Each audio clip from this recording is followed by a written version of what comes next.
Welcome to Burlap Teachers. Enjoy the video.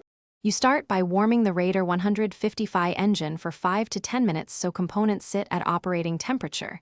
This helps accurate checks. Once done, switch off the bike and remove the key, then disconnect the negative battery terminal to avoid electrical shorts. Remove the seat and open the airbox to inspect the air filter and intake area. Make sure to note filter condition and obvious leaks. These first steps set up safe access for the fuel injection components you'll service next. Now focus on the fuel injection hardware. Remove the throttle body assembly and the idle control valve for visual inspection, because carbon and varnish commonly impair idle and throttle response.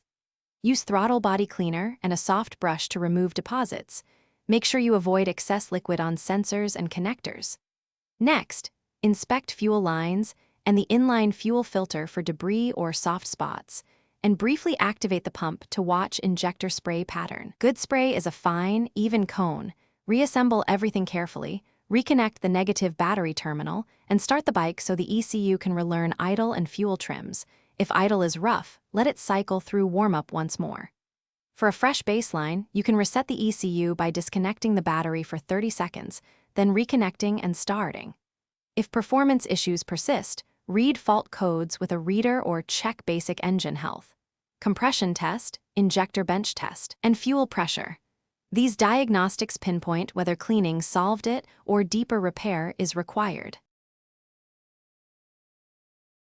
Thanks for watching. Consider subscribing if this video helped you.